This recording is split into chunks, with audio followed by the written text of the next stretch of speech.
everybody. Okay, let's go back to 2011. A guy named Barack Obama was president of the United States, and what passed for scandalous presidential behavior was using a selfie stick in the Oval Office or wearing a tan suit. A very different kind of era. Back in 2011, Eli gave a TED Talk. And in that TED Talk, he talked about an idea, a mental model, if you would. And it was an idea about how to think about the media landscape that we operate in. The idea was called the filter bubble. And it was all about kind of the unintended consequences of kind of the platform-driven media ecosystem that we live in. And it kind of elevated the discussion from about media and business and even engagement to what does it mean for society and culture and ultimately democracy. One of the things he pointed out was that the filter bubble distorts our perception of what's important, true, and real. So that was back in 2011. Fast forward to 2017. Post-election, there were a lot of people surprised about what happened, a lot of people trying to ask why. There were a few people who were saying, well, somebody actually knew. Here's an article from Wired. Eli Pariser predicted the future. Now he can't escape it, nor can we. Right after the election, NY Mag actually said, filter bubbles explain why Trump won. I don't know if that's true or not. We'll get into that a little bit. But you guys, we could not be more fortunate to have with us to help us kind of talk about the real society-wide implications of the media landscape we live in today than to have Eli with us today. So welcome, Eli. Thank you. So Eli, by the way, is not just a media entrepreneur and a media scholar. He's also a New Englander. Am I right in that? I grew up in Maine. Grew up in Maine. So all right. Well, welcome home-ish. So let's just start off, Eli, with how did you get the idea for the filter bubble? So I was trying to figure out, how I was watching this shift from newspaper homepages and TV newscasts being kind of the way that attention was directed in a society to social channels. And I was trying to figure out what that was going to mean for for consumers of media and for democracy. And, I started just kind of experimenting with this. So I leaned to the left politically, but I made this effort to reach out to folks on the right side and get to know them. And I remember one particular day where I sort of sat down, loaded up Facebook, expecting to see my liberal and conservative friends all, happily in one big news feed. And my conservative friends just weren't there at all. And I thought, this is weird, because I had just made this whole effort to get to know them and diversify my information sources. And so I started really learning about the algorithm, and one of the things I realized was that the algorithm looks at all sorts of different signals. It looks at what kinds of links I'm clicking from which news sources. It looks at who I'm engaging with. And so it was deciding without my consent that, you say you're interested in these people, but really you're not. And I thought, okay, I think this Facebook thing is going to be a big deal. And what does it mean when you have a whole society that's operating through that prism? And then I started learning about Google. And a lot of people know this now, but at the time it was kind of this crazy revelation that Google wasn't one answer for every search query for everyone, and that in fact it was doing the same thing. So I started to think about, sort of this invisible universe of information that we carry around with us online, and that it's increasingly hard to escape. And that's kind of what I called the filter bubble. So what do you think about this whole idea that filter bubbles can kind of explain some of the results of the political climate that we're in right now? So I think it's complicated, honestly. Like people really wanted me to say like, yeah, I was right. I predicted the future, and I actually think it's like much more complicated than that. I think that, when you look at, what conservatives, what Trump followers, how they're consuming media, like these are not heavy Twitter users. If you're talking about uncollege educated white men in the upper Midwest, so I think it's a little, I actually think like cable news and talk radio probably had more to do with Trump than social media. Yeah. But I do think that, speaking as a coastal liberal from a blue state, it did have something to do, I am a heavy social media user, and it did have something to do with the inability to even kind of see this coming, or to see this see how people were actually feeling out in the rest of the country and how it might lead to someone like Trump being elected. And I do think it's also, very much at the heart of, it just does feel as a society like we're losing our grasp on any kind of shared sense of truth or what we can agree on even. And I do think that's because it's increasingly easy just to live in our own bubbles, not least our president, who lives in his own very small bubble. Right. Yeah, it's, if you kind of think about it from the point of view of confirmation bias, there's always been this tendency for people to seek out stuff, well documented, that they already agree with, and look for confirmation of the worldview they already have. And so I guess before what you termed the filter bubble, we already had people congregating to Fox News or MSNBC or whatever, but the scale and the intensity of it seems to have been ratcheted up incredibly highly. And is this kind of, are we now dealing with the language is kind of loaded, but people talk about kind of a weaponized media landscape. They talk about information warfare. They talk about propaganda as kind of an instrument that people can access using the media landscape. Is that too far gone? Is that an exaggeration, or is that what we're living in? No, I mean, I think we're seeing, this is new terrain to have a foreign power in Russia actively able to engage in specific districts with specific messages to intend to move an election. Whether or not they did, I'm actually skeptical that they did, but they tried, and that didn't used to be possible. But I think, I think again, sort of we have to be careful. On the one hand, there are these new phenomena that have become, I think of it less as weaponized and more like the thing I didn't predict or that I didn't imagine.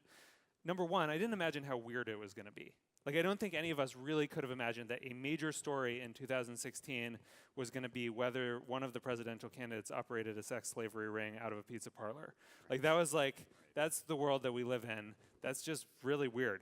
And number two, the reason for that is that this whole thing has become kind of self-reflexive.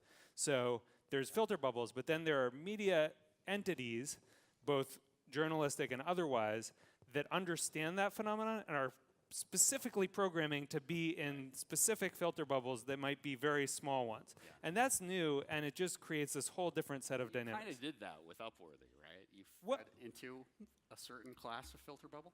Well, so I would say, so Upworthy, our goal was actually to build stories that reached across, these divides. And I'm really proud that, we have, of our 11 million followers, about 2 million, follow Hillary Clinton or the Democrats. About 1.8 million follow Donald Trump or Republicans. So it's actually much more cross-partisan than you would think. And our goal with the storytelling was really to build kind of stories that built empathy across these divides and that built a sense of kind of what are some values that we can all actually agree on in this moment.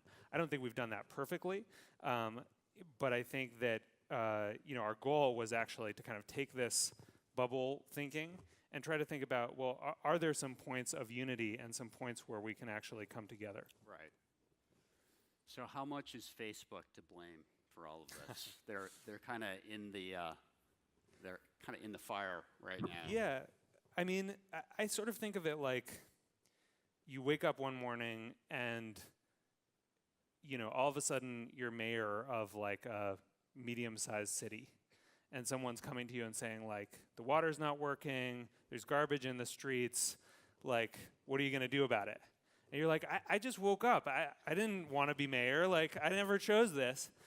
Right. But here they are, And so I think it's this complicated thing where by virtue of being, I mean, look, we've never seen anything like Facebook before in the history of civilization. No company has ever consolidated human attention across the globe the way that Facebook does. So we're just not used to this, and I don't think they're used to it. I don't think Mark Zuckerberg like intended to be, owning global attention the way that he does. But I think now that he does, there is this really important responsibility. And those problems are his problems because he is the mayor. Right. And so I think it's our job, both to ensure that, to call on Facebook to do better. Right. And because it's the place that so many of these conversations are happening. Yeah. It seems like they start off just saying, look, if we can kind of just focus on engagement, get people to spend one more minute with us, that's victory. And they didn't do what you did in 2011, which was to say, well, what are the implications of the system that we're designing? Yeah, I mean, it's a weird thing that we live right now. The sort of tacit contract of media has been that you get access to a large audience if you agree to a set of norms and processes. Yeah. And that's what's really kind of broken apart all of a sudden. And so it's possible to reach 100 million people with no, sort of allegiance to any particular set of norms around how you find truth. Right. And there's some wonderful things about that. Yep. There's some people who never got to be heard in the old system who are getting to be heard, Yep. which is a great thing if they were marginalized voices, of some types. But it also means that, a Russian propaganda effort can be heard by 100 million people. Right. Well, let's talk a little bit about potential solutions, where we go from here. So a lot of the people in the room are responsible for ad budgets. Yeah. They have the potential to not only do the right thing for their companies, their brands, but also for our democracy. Yeah. By making choices. How should people think about what the right thing is to do right now? Yeah. Well, I think this is, I think you're all wrestling with this, which is, it's a very, sort of tribalistic time. People are viewing the world through their own tribalistic lenses. And that's a fraught environment because on the one hand, leaping into the fray, you're guaranteed to pick, to make 50%-ish of the population angry. And on the other hand, standing back isn't an option anymore because people want to understand where brands stand and whether they're on their side or someone else's side. And so I think I've been researching a lot, both what are the places and what are the ways in which people can communicate across these partisan divides. Because at the end of the day, I think if we can't do that as a country, we're kind of like, we're not in good shape. So I think I've learned a couple things. One is, it turns out that actually communicating values is an incredibly powerful thing, both to people who will tend to be on your tribe already, and to people who actually might agree, and might disagree, and that seems sort of counterintuitive, but essentially, like what the research shows is that, and this was done in the context of news organizations, but I think it applies to brands as well, that when you say what you're for really clearly, we're for opportunity or for freedom or whatever, that at the very least you earn the opportunity to say a little bit more and you resist immediately being put into a like you're on my side or you're on someone else's side category. And it's something that you can respect because you understand the brand's motivations, you understand where they're coming from in a way that you wouldn't if you were just purely kind of making a tribal decision. So I do think this values piece, speaking in terms of values is actually really important and really powerful as a brand right now. I think the second piece is, all of this kind of is related to how we experience identity. And so I've been trying to understand, like, cognitively, how does identity work? And we all have these different identities. And I'm, a media company startup guy, and I'm a dad, and a Mainer. And it turns out that media can actually play this really powerful role in, it doesn't change that stack, but it can move one of those identities to the top of the stack. And that's actually very powerful because it changes how we experience the world. Yep. And so I think when you look at where good cross-partisan conversations happen, they happen in places where there's some other primary identity that isn't that partisan identity. Yep. So there's one piece of research actually, like, think for a moment, where online would there be great cross-partisan conversation? Any guesses? So sports forums is a place where you get these good, sort of cross-partisan conversations, because we're all Red Sox fans first, which we are, of course, and then our partisan identities come into the mix. Yeah, we talked about this on the phone, but I have this thought about the fairness doctrine, and the fact that after the fairness doctrine went away, and for anyone who doesn't know, it used to be a federal regulation, an FCC regulation, that any kind of a controversial issue get covered on both sides if you use the broadcast airwaves. When that went away, it became possible for people to kind of go off into their own corners and stay there. And everything that you identified as the filter bubble kind of exacerbates that. I wonder if there could be some sort of return to some form of a fairness doctrine, even if it wasn't legislated, even if it was like a principle that advertisers said, look, if you're going to be hyper-partisan in the way that you cover things, hyper-polarized, that's not what our democracy needs right now. We need more meeting places where multiple points of view are discussed. And then you, of course, say, well, how on earth are you going to figure that out? How can you police it? And I saw that the Shorenstein Center at Harvard had actually, in a research piece that they did, had actually mapped a metric around the degree of partisanship that a given media property exhibited. And we all know what they are, right? The ones that are hyper one side or the other, and the ones who kind of cluster in the middle. And so I'm just curious about your reaction to that thought or that general kind of approach. Yeah, so I think it's interesting, but I guess I'm resistant to... That means he doesn't like it very much. No, well, I think I would approach it a slightly different way, which is I think we do have this problem of liberal news and conservative news and how that spectrum works. But to me, equally or more important are two other things. One is, how do we create these spaces where people can engage along other axes that they're exposed to this information, but it's not the primary purpose of that space. So I actually think, how do you invest in infrastructure? And one of the places, incidentally, is local news. So local identity is a cross-partisan identity in a lot of places, and is a way out of this vicious, two-party,